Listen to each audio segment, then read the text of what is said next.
My name is Mimi Graney, and I'm the downtown coordinator with the City of Chelsea, and I oversee the project Chelsea Prospers, which is the City of Chelsea's project for downtown vitality.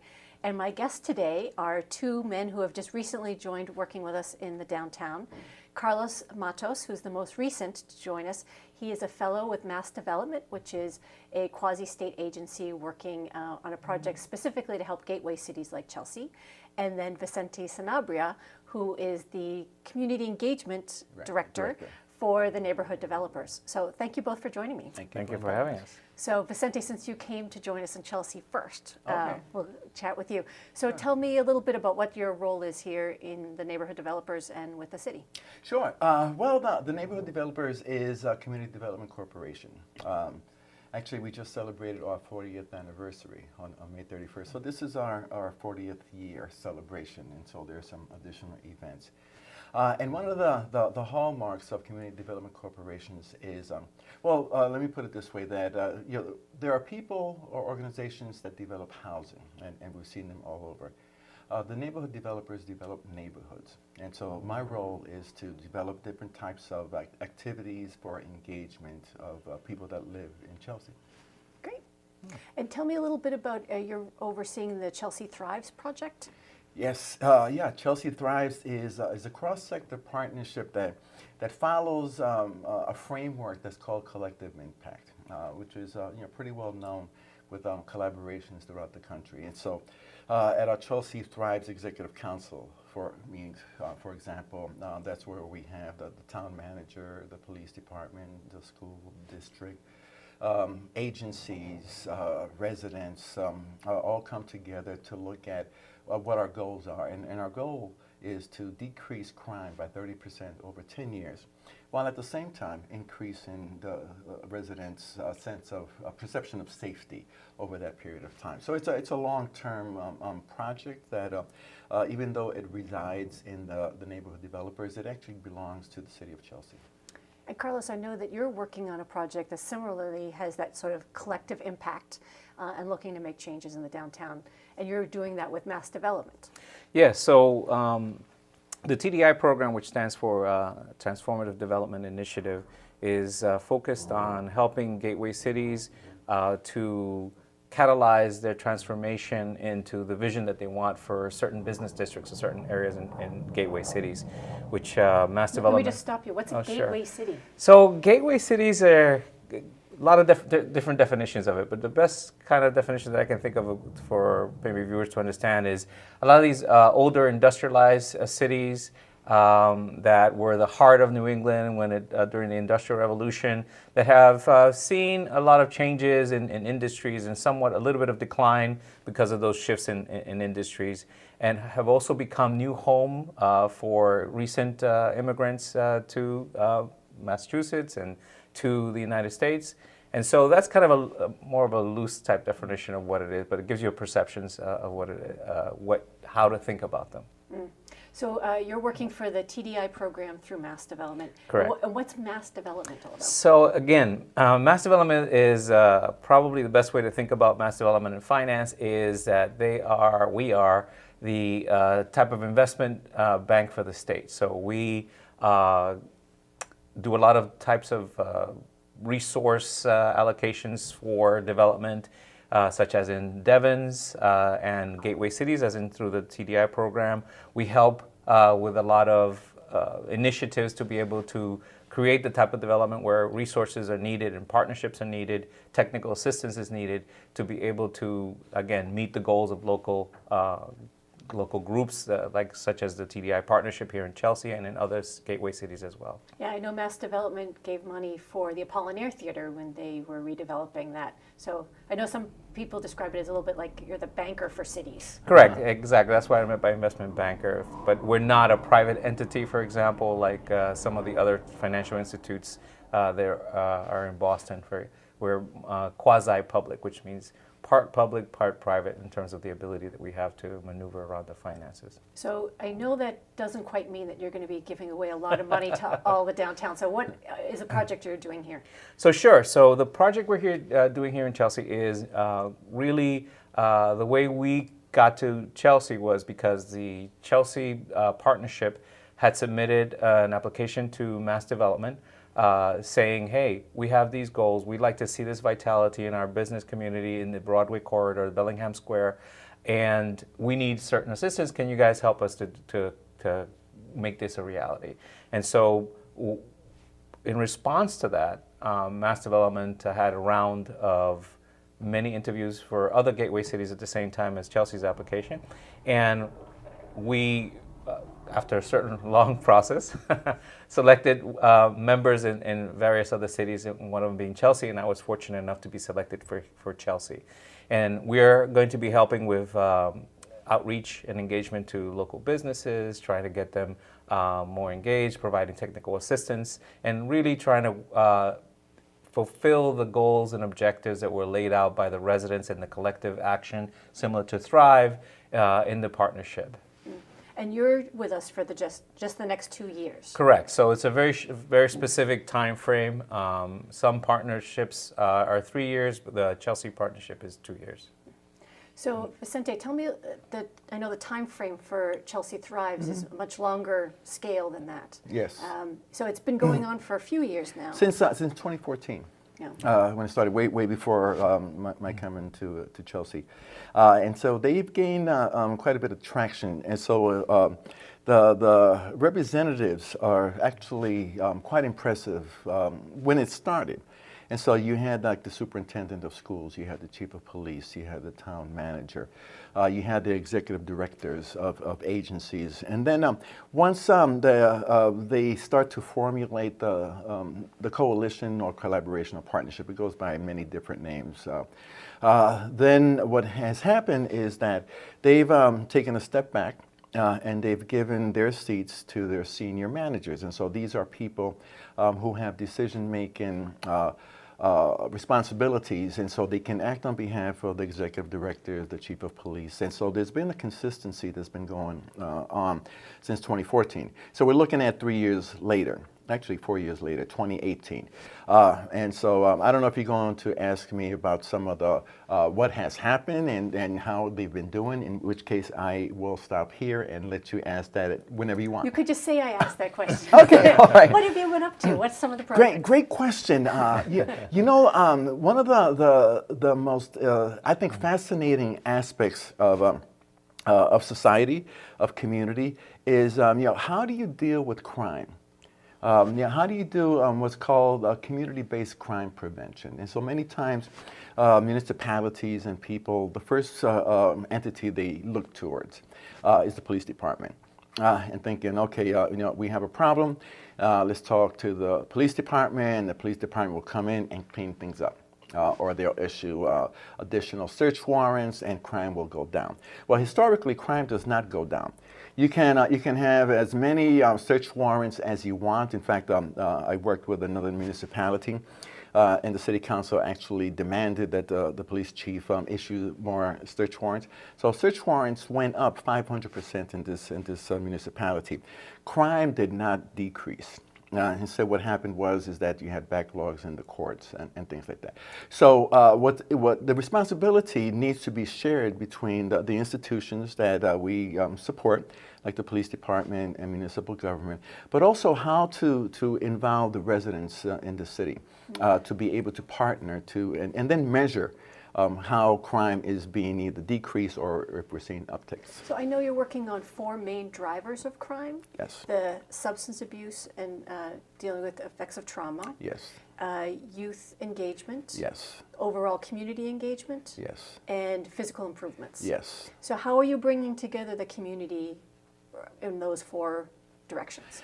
I would have to say that being over the last 4 years, some groups have gotten together, like, so for example, the Downtown Initiative, which meets once a month at the police department, and they look at, what are some of the hot spots, what are some of the individuals that not need to get arrested, but need some help. Because if you look at chronic addiction, that's another societal response which has gone awry. And so like our jails are full of people who are heroin addicts and alcoholics, and yet the problem still is prevalent. And so the reverse of that is these are people who have a chronic disease, similar to cancer or any other disease, and so they need treatment.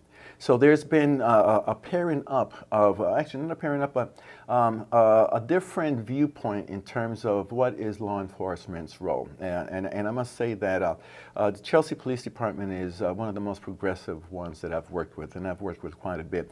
And what actually makes it progressive is the fact that they have a civilian who's a community engagement specialist, as opposed to another police officer. And so there are bridges that are being built with the downtown initiative, with the hub, which is not an intervention model, but a model to provide services to people who don't know the needs that they have. And so they might have one need. And so you take somebody who's an alcoholic. That alcoholic is also a parent. They're living in transitional housing. They don't have the skills to get a sustainable wage job. And so by having groups of people who represent different types of agencies and organizations, so when that person comes and appears to the hub, what happens is that there are experts that have different pieces of a person's life. And they can provide the services so that this person has their needs met in a comprehensive manner, as opposed to just dealing with their alcoholism or dealing with their homelessness or dealing with the job skills. And so it's sort of like a one-stop shopping. Yeah, so that you works. sort of help convene and coordinate services that are related to kind of the overall needs of the community and that could then lead to crime. I would say that we support. Okay. Yes. Support. Yeah. And in terms of Carlos's work, it's sort of coordinating and supporting around economic development. Correct. So we're looking to really focus in on the businesses that are in the geographic target area, in the Broadway area. So, what I love is this image behind us really shows exactly the district. Correct. Yes. So it's Broadway between 5th and 4th Street is kind of the Correct. real That's district. the main focus Yes. of where we're going to concentrate the majority of our work, and also working with a variety of different partners and stakeholders that are involved in that area. You know, the Chamber of Commerce is involved. Obviously, the city's involved as a partner. Local banks are involved, business people from the community, and we're trying to get more input from other stakeholders as well. Some developers are involved, looking at what can or can't be done. You know, working to really bring to life the vision that the city and other partner members have had and brought together. Yeah, so similar to like the stakeholder team that gets together for Right. Chelsea Thrives, you've got like the TDI kind of Correct. partner committee. So I know that Chelsea Thrives, their litmus test sort of is lowering crime by 30% in 10 years. How will the TDI program know that it's been successful? Well, I think that some of the changes similar to the objectives that Chelsea Thrives are long-term. So they're not going to be seen immediately. So for example, part of the plan is to look at the redevelopment of certain buildings, for example, and that doesn't happen very quickly. But the idea is to try and create the beginnings of or initiate a catalytic type of change where people can actually come around and galvanize around that. So once you start seeing significant changes with regards to people's perception of gee, we can go and approach the city and other types of institutions and feel that we can get the type of resources or the type of assistance that we need, or we know that we're where to go for access should we want to do XYZ. I think that those are types of things that will be improvements to the way that people operate. So in addition to that, our wish, as everybody else's wish, is a thriving downtown from the point of view of resources and from the point of view of resident engagement in terms of people feeling ownership of that space downtown in the business district, as well as attracting visitors to the area, all about creating a very positive image for Chelsea. And I think one of the kind of key aspects for both of the programs that you're involved in is it's really a community-driven process. So even though it's a mass development TDI program, it's not just a cookie cutter. And it's really kind of community-driven to figure out what that what the vision is, and then to actually execute. In some ways, it's your cheerleaders and Sure. coordinators. Yeah, our role is supportive. You know, we're not here to dictate to anybody or anything along those lines. We're here in response to a call for assistance, in response to the proposal that said, hey, we've been meeting, we've gotten this ideas. Can you help us to really catalyze this and make this a reality? So that's really what our main role is here to do. Yeah. Well, I think one of the valuable things from, maybe we can talk a little bit about both of your backgrounds too, is sort of the tools that you're able to bring and expertise that might not already exist here. I'm not sure what the good metaphor is, you're the surgeon's like scalpel, and you guys are like, and you know the right tool to hand us and know how to use it. So tell me a little bit about how your background of what brought you here. Before that, let me add to something that Carlos said that you got me thinking. That the old way of working, it has always been siloed, and that has never worked, because you have all these little camps, and so you got a group doing law enforcement, you got a group doing business development, you got a group doing youth development, you got a group doing mental health issues, and everyone is siloed. And so the work that Chelsea Thrives and TDI does, actually, it flattens down the silos. Or if it doesn't flatten down the silos, it builds bridges between the silos so that people can de-silo themselves and work with a greater vision of what the city can be. Now, to your question. Yeah, so tell me a little bit about what brought you here. Yeah. So I've been involved with community development corporations for a long time. Started off as president of the board of what was called Lawrence Neighborhood Planning Development Corporation up in Lawrence, which is now Lawrence Community Works. And wherever I have gone to work, and so I've worked in Central Mass, and so I was a member of Twin Cities CDC. When I was working in Somerville, I was a member of Somerville Community Corporation. And the wonderful thing about community development corporations is that if you live or work within a city, then you can actually become a member. And as a member, you can join an advisory board or join the board or whatever type of activities they have. So going back to my days because I was born and raised in a small town south of here called Brooklyn, New York. I don't know if your listeners are aware of it. And I got involved in a community organizing effort. And this is dating myself. And so Bobby Kennedy came to the neighborhood. And so talk about dating myself. How old are you? Well, I started very young. I believe I was like 3 years old when he came. And that was actually the start of the first community development corporation in the United States, in Brooklyn, New York, in Bedford-Stuyvesant. And so we were hired, sort of, like given $1 to set up chairs and to pass out flyers in the neighborhood. And I had no idea what was going on until much later. That's why I can tell you that it was Bobby Kennedy, because someone told me, oh yeah, when you were doing that, Bobby Kennedy came. So I got the community organizing bug real early.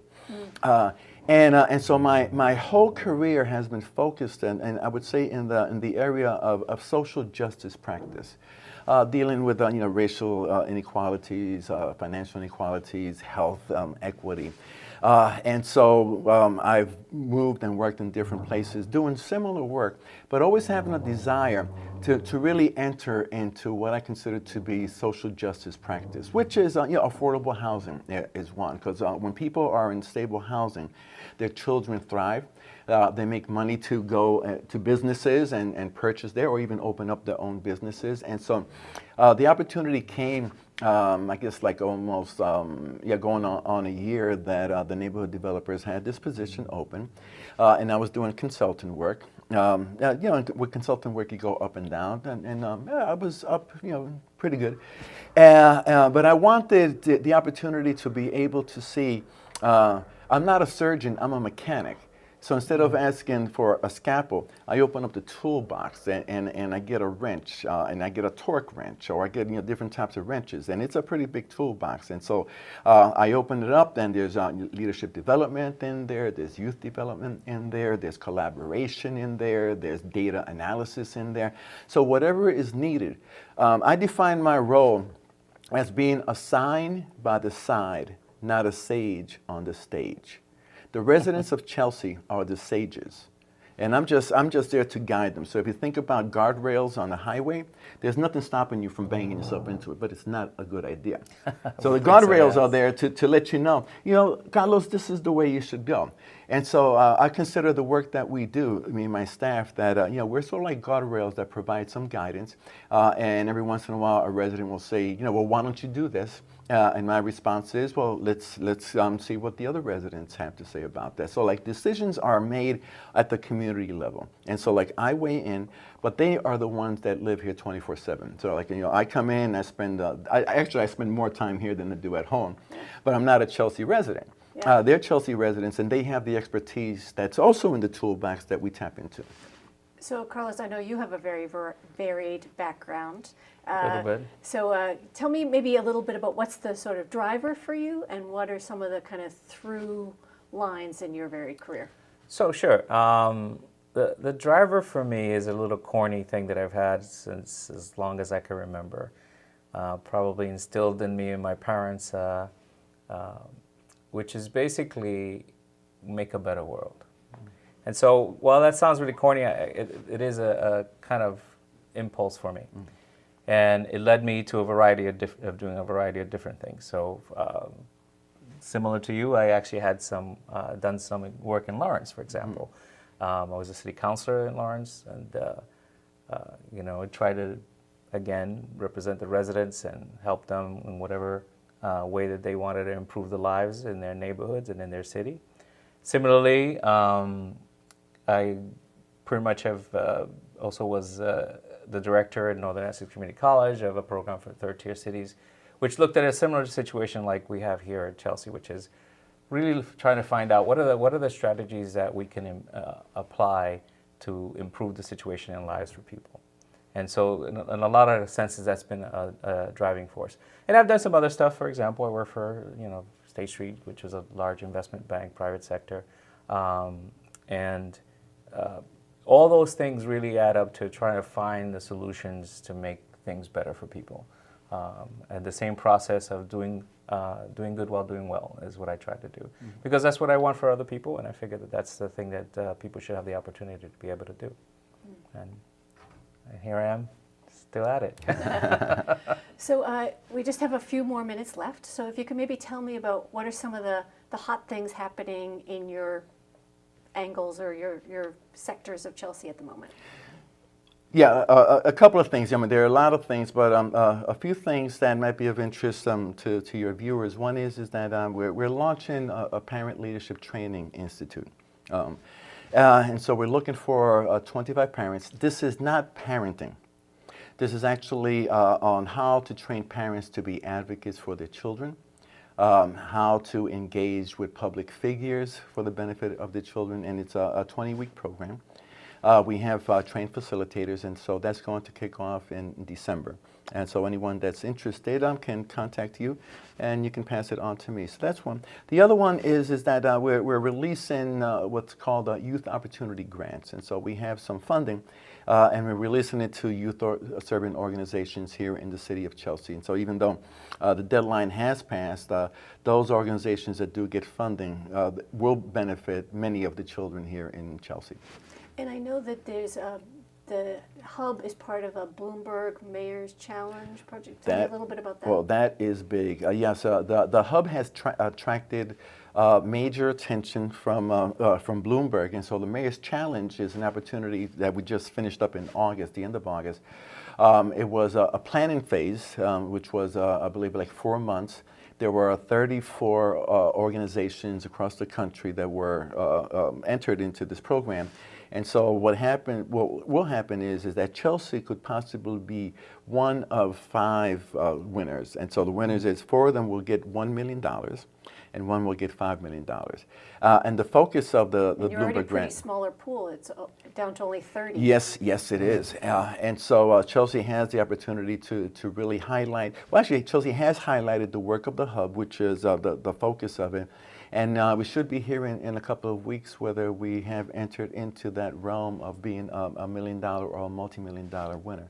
And that's attributed to the collaboration of different sectors working together here in the city of Chelsea for the common good. Right. And I know that you're only just not even quite a full month, so Correct. this is maybe an unfair thing. So if you don't quite have anything that's hot on your plate right now, maybe even what have been some of your favorite moments over the last month? Well, we do actually have something that I want to actually talk about a little bit, which is as part of the partnership, we're going to be doing some events to do outreach to the Broadway businesses. Want to see what they think. We're going to talk to them directly as a group, as a partnership. So stay tuned for when that event will happen. It'll be in one of the local businesses as well, so that people can come and they can express their opinions and the desire of where their needs may lie that we may or may not have identified already, which is important. We have to get that kind of input from the businesses. We have to get the buy-in from the businesses, and everybody has to kind of listen into that. So we're looking forward to that engagement shortly, between October and November. I think we're going to be scheduling that. That's great. So. Well, I know that we had done through Chelsea Prospers, a survey of the businesses, and I'm really excited that you're joining us to be able to kind of further the engagement and keep the dialogue going on an ongoing basis. Absolutely. Happy to be here. Well, thank you so much. I'm glad to be working with the two of you here in Chelsea, and I'm sure lots of folks in the community will see your faces up and down Broadway. Yes. Thank you for the invitation. Thank you for the invitation.